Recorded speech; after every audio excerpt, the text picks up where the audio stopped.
You ever walk into a room and feel the air shift, like something big's about to happen? That's exactly what went down in a dimly lit bar in San Diego, where the clink of glasses and low hum of chatter masked a storm brewing in the corner.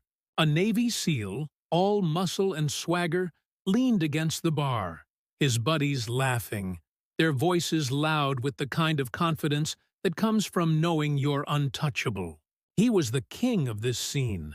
6'2", chiseled jaw, eyes that screamed he'd seen things most people only dream about in nightmares. And then there she was, a woman, unassuming, maybe 5'4", her frame swallowed by a loose jacket, sipping a beer alone at a table. She didn't look like much, just another face in the crowd. But looks, they lie, and this lie was about to unravel in a way that'd make jaws drop. The SEAL spotted her, his grin widening like a shark smelling blood. He nudged his buddies, their laughter spiking, and sauntered over, his boots heavy on the wooden floor. "Hey, sweetheart," he drawled, voice dripping with arrogance. "You lost? Or just here to admire the view?" His friends snickered, leaning in, expecting her to shrink under his gaze. She didn't. She looked up, her eyes steady, unflinching, like she'd stared down worse than him and lived to tell about it. "Just having a drink," she said, her voice calm but sharp, like a blade hidden in silk. The SEAL wasn't used to that. Most people crumbled under his presence, but this woman, she wasn't budging. He leaned closer, his smirk growing. "You know who I am?" he asked, puffing out his chest, the SEAL trident glinting on his jacket. "I've been through hell and back. Earned this. What's a girl like you got going on? What's your story?" His tone mocked her, like she couldn't possibly have one worth hearing. His buddies egged him on, their laughter a chorus of cruelty. The bar felt smaller now, the air thicker, every eye subtly turning toward the showdown.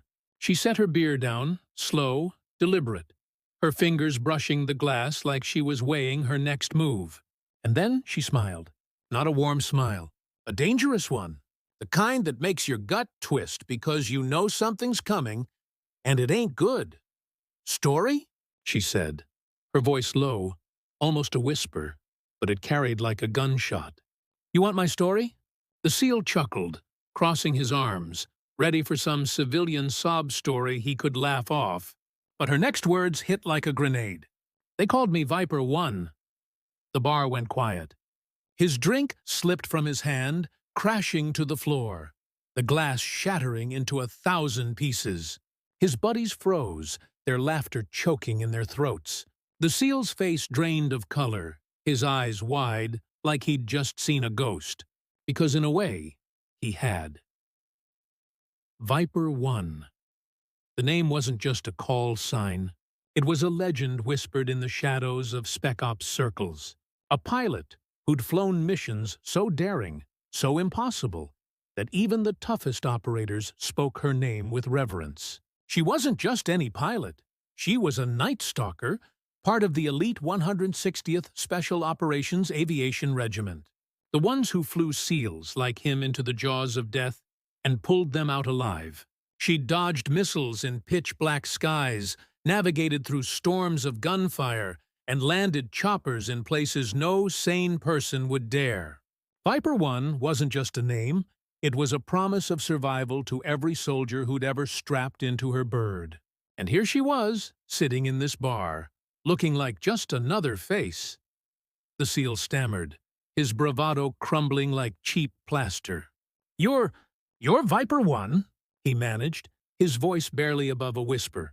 She didn't blink. "Yeah," she said, leaning back, her eyes locked on his. "And I've saved more of you boys than I can count.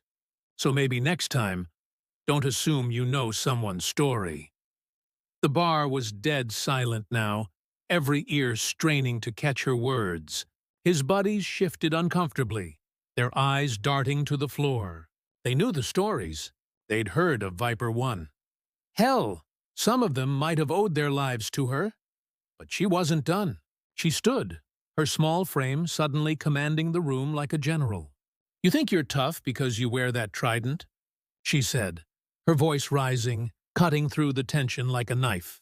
Try flying a Black Hawk through a firefight with RPGs screaming past your cockpit. Try keeping your cool when your instruments are screaming, and you've got a dozen guys in the back counting on you to get them home. That's toughness. Not this. She gestured at his posturing, her words landing like punches. The SEAL's face burned red, his hands clenched, but he didn't say a word. He couldn't. She'd stripped him bare in front of everyone. And then, the reveal.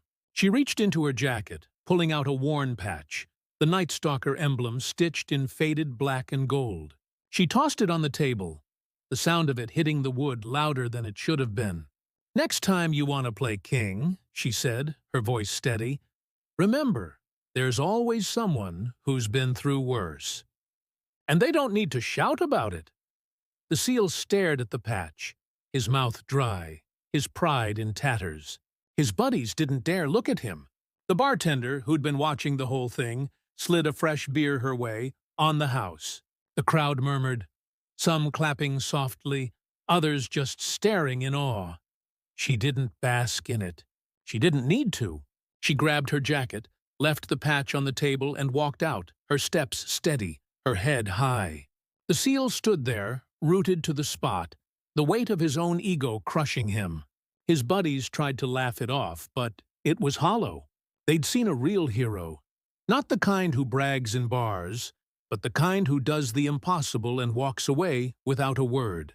Word spread fast. By the next day, the story of Viper One was all over the base.